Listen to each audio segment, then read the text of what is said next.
کچھ لوگ خوشبو کی طرح ہوتے ہیں،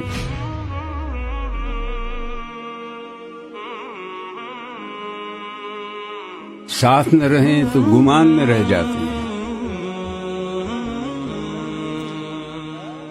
یاد جن کی کسی جھونکے کی مانند بن کہے چلی آتی ہے،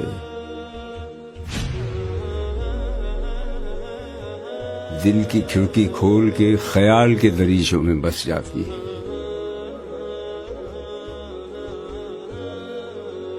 شہر کے شہر جیسے ان میں گم ہو جاتے ہیں،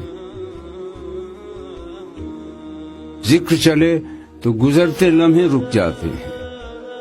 ایک ایسی یاد کے کونے میں اپنے احساس کا حصہ ہے، ٹوٹتا ہی نہیں جو یہ ایسے ساتھ کا قصہ ہے۔ اس قصے کو جیتے ہیں ہم ایک خوشبو کی کہانی میں۔ آپ کو اپنا مقصد زندگی دوبارہ یاد ہو جائے، تازہ ہو جائے۔ ہمارے لیے مقصود اللہ کی رضا ہے، دنیا کی کوئی شے مقصود نہیں ہے، مطلوب نہیں ہے۔ دنیا بس ضرورت کی شے ہے، برتنے کی شے ہے۔ زندگی اور جان کا رشتہ قائم رکھنے کے لیے جو ضروری ہے وہ ہمیں حاصل کرنا ہے، لیکن یہ کہ اس سے زیادہ نہیں۔ مطلوب لا مطلوب الا اللہ، لا مقصود الا اللہ، لا محبوب الا اللہ۔ مطلوب و مقصود و محبوب حقیقی اللہ کے سوا نہیں۔ اسی شخص کے بارے میں آپ کو اندازہ کرنا ہو تو دیکھ لیجئے اس کی طلب دنیا کا کیا حال ہے اور طلب عقبہ کا کیا حال ہے۔ رسولوں کی شان یہ تھی کہ وہ مبشر بھی تھے اور نذیر بھی تھے، تو میں بھی ایک ادنا غلام انہیں کا ہوں۔ میں جو کہہ رہا ہوں قرآن اور حدیث سے کہہ رہا ہوں۔ آپ نے یہ مولوی پروفیشن کریٹ کیوں کیا ہے؟ اسلام میں کوئی مولوی پروفیشن نہیں ہے۔ ہر مسلمان کو اس قابل ہونا چاہیے کہ نماز پڑھائے، ہر مسلمان کو اس قابل ہونا چاہیے اپنی بیٹی کا نکاح خود پڑھائے، ہر مسلمان کو اس قابل ہونا چاہیے کہ اپنے باپ کا جنازہ خود پڑھائے۔ جو دعا اس کے دل کی گہرائی سے نکلے گی وہ کسی عالم دین کے دل سے نکل سکتی ہے؟ اپنے غریبانوں میں جھانکیے۔ آپ خود کیوں نہیں پڑھتے دین کو؟ دنیا کا نظام اسلام پر ہے، ایمان پر نہیں ہے۔ آخرت کا معاملہ ایمان پر ہے، اسلام پر نہیں ہے۔ کوئی شخص مسلمانوں کا بہت بڑا قائد ہو، بہت بڑا لیڈر ہو، لیکن ہو سکتا ہے آخرت میں زیرو ہو۔ کسی کو دکھ میں دیکھو اور اس پوزیشن میں ہو کہ تم اس کا کوئی مداوع کر سکو اور نہ کرو، پھر تم چاہے مفسر ہو، محدث ہو، نیک نہیں ہو۔ تم عابد ہو سکتے ہو، زاہد ہو سکتے ہو، تم مفسر ہو سکتے ہو، محدث، نیک نہیں۔ ربنا ولا تحمل علينا إصرا كما حملته على الذين من قبلنا۔ دیکھو جب مانگو اللہ سے مانگو،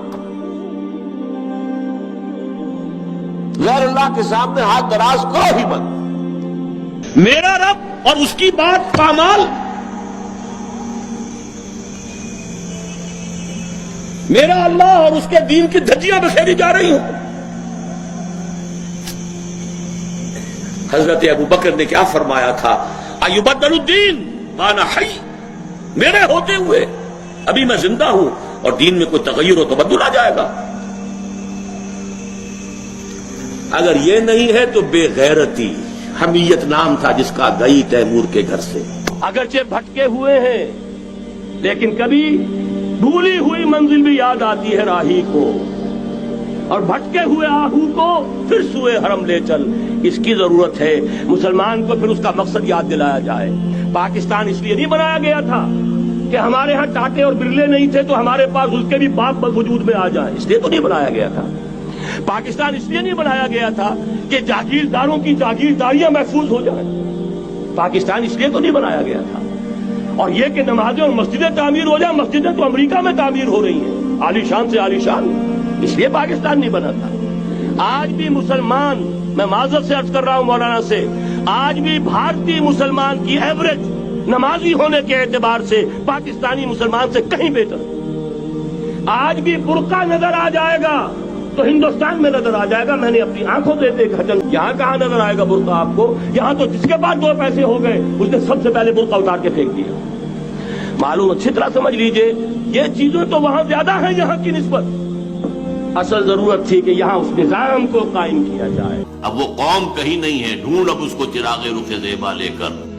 وہ جو قوم ہوتی تھی، وہ جو 45, 46, 47 میں قوم وہ کہاں ہے؟ اب تو قومیتیں ہیں، اب تو عصبیتیں، صوبائی عصبیتیں ہیں. تیزی سے بگڑ رہا ہے نظام ہمارا، اور ہمارا ایلیٹ طبقہ اوپر کا جو ہے وہ مغرب کے طرز پر جا چکا ہے. لیکن ہماری مڈل کلاسز میں، لوور کلاسز کے اندر ابھی کچھ اقدار ہیں شرم کی، حیا کی، عصمت کی، عفت کی. آپ پورا زوردار طریقے پر مہم چلا رہے ہیں کہ مسلمان ممالک سے بھی یہ ساری اقدار ختم کر دی جائے، کہ یہ مغرب یہودیوں کی سازش کے تحت اور امریکہ کی عظیم قوت کو استعمال کرتے ہوئے، سول سپریم پاور آن ارتھ، آج یہ ہمارے گرد گھیرا تنگ کرتے چلے آ رہے ہیں کہ ہمارا معاشرتی نظام بھی تلپٹ ہو جائے، درہم برہم ہو جائے، ہماری اقدار بھی ختم ہو جائے، ہمارے ہاں بھی عورت مرد بالکل برابر ہونے کے مدعی ہو کر میدان میں آ جائیں، عورت مرد بن جائے، مرد عورت بن جائے. کہے کے لیے وہ اللہ کے بندو، قرآن سے بڑی موسیقی کوئی نہیں تھی. ڈیوائن میوزک، تم نے اس موسیقی کے اندر لوگوں کو پاگل کیا ہے. دھمال کھیلتے ہیں اور انہیں حال آتا ہے کیا؟ آپ انڈیویجول پائرٹی، پرسنل پائرٹی، بہت اعلیٰ کردار، بہت اعلیٰ تقویٰ، بہت زاہد، بہت عابد، سب کچھ ہے، لیکن اس نظام کا حصہ ہے جو نظام باطل ہے. آپ کس کی گواہی دے رہے ہیں؟ وَمَن لَّمْ يَحْكُم بِمَا أَنزَلَ اللَّهُ فَأُولَٰئِكَ هُمُ الْكَافِرُونَ. جو فیصلے نہیں کرتے اس چیز کے مطابق جو اللہ نے نازل کی ہے، وہی تو کافر ہے. تم نے کافر کس سے سمجھا ہے؟ سب سے بڑا گناہ ایک غیر اسلامی نظام کے تحت زندگی گزارنا. اگر آپ نے پیسیولی اس کے خلاف کوئی جدوجہد آپ نہیں کر رہے تو آپ کا ہر سانس جو ہے وہ حرام ہے.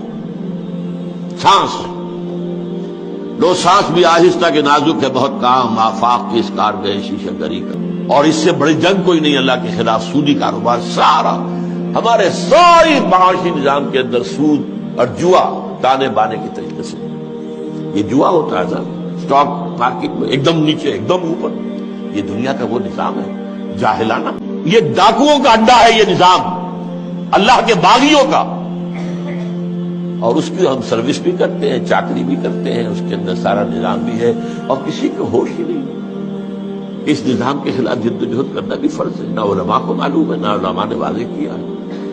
وہ ایک فقہی اسلام جو ہے اس میں تو یہ چیز ہے ہی نہیں. اس میں تو جہاد بھی فرض عین تو ہے ہی نہیں. جہاد کے معنی جنگ، اور جنگ جب ہوتی ہے تب ہوتی ہے. اگر دین کا غلبہ چاہتے ہو تو جہاد کرو، ثابت ہو گیا. نہیں کرتے ہو تو جہنم سے چھٹکارا پانے کا خیال بھی تمہاری خام خیالی ہے. میں عالم عرب کے بارے میں تو یقین سے کہہ رہا ہوں، احادیث نبویہ سے صاف ظاہر ہے. ویل للعرب من شر قد اقترب، عربوں کے لیے ہلاکت ہے. حدیث میں آتا ہے کہ ایک شخص کے 100 بیٹے ہوں گے تو 99 مر جائیں گے، ایک بچے گا. سب سے بڑے مجرم وہ ہیں. ان کی مادری زبان میں اللہ کا کلام، اور انہوں نے اللہ کے کلام کے پیچھے اپنے آپ کو نہیں لگایا، اسے اپنا امام نہیں بنایا. میرے حساب سے وہ الحمدللہ اللہ نے ان کو اتنا نوازا تھا. الحمدللہ میرے نزدیک وہ سب سے بہترین تفسیر کرتے تھے قرآن کی.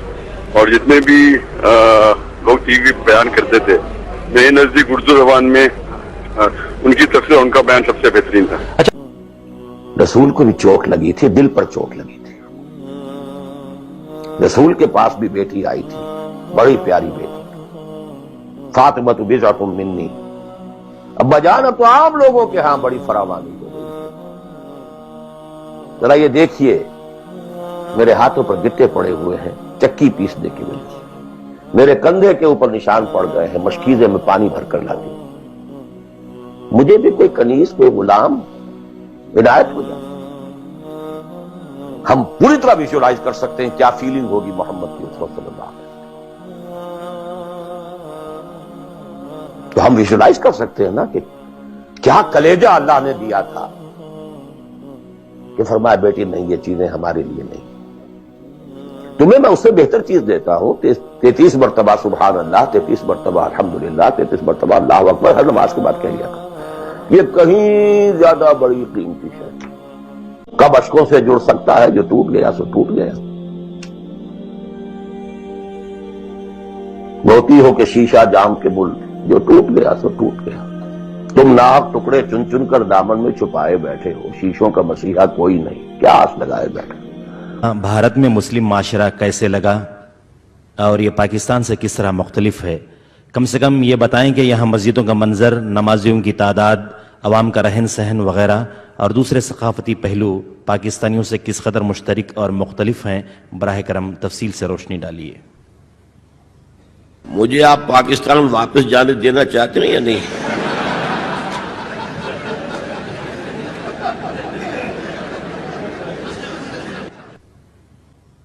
سوال یہ ہے کہ دل کی نماز کا اکثر چرچا ہوا کرتا ہے. جی سوال یہ ہے کہ اکثر دل کی نماز کا چرچا ہوا کرتا ہے. یہ دل کی نماز کا مسئلہ کیا ہے؟ کیا یہ سچ ہے؟ میں تو واقف نہیں ہوں، آپ سے پہلی مرتبہ سنا ہے. یہ میں جانتا ہوں کہ نماز دل کے ساتھ پڑھنی چاہیے، دلی آمادگی کے ساتھ پڑھنی چاہیے. معذرۃ الی ربکم، معذرت پیش کر سکو گے اللہ کے. اے اللہ میں نے اس نظام کے ساتھ ریکنسائل نہیں کیا. اے اللہ میں نے اپنی توانائیوں اور اپنی محنتوں سے نہ اپنے لیے کوئی جاگیر بنائی نہ اپنے لیے جائیداد بنائی. اے اللہ میں کوئی دولت چھوڑ کر نہیں مرا. اے اللہ میں نے اپنے بچوں کو بھی اسی کام کے لیے لگا دیا تھا. میں نے ان کی دنیا سے بڑھ کر ان کی عاقبت کی فکر کی ہے. نہیں کر سکا، آگے کچھ نہیں ہو سکا تو میں بے بس ہوں. ہر سی نفس کو موت کا مزہ چکھنا ہے، ہر جاندار کو موت کا مزہ چکھنا ہے. ثم الینا ترجعون، پھر ہماری طرف لوٹا دیے جاؤ. تو زندگی کی سب سے اہم حقیقت موت، اور موت کے بعد رجوع اللہ، آخرت. یہ سب سے بڑی حقیقت ہے. ایک حقیقت سب مانتے ہیں، سب جانتے ہیں، دوسری حقیقت کے اوپر پردہ پڑا.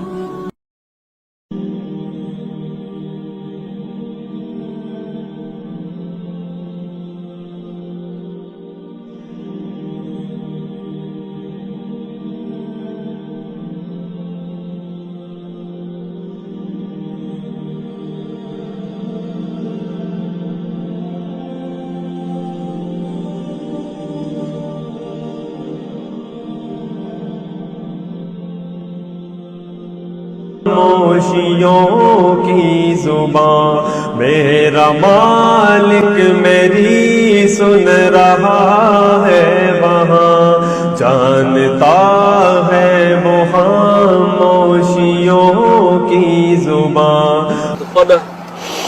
واغسله من نفسه من الخطايا كما نقيت الخيط الثوب كما نقيت الثوب الأبيض من الدنس.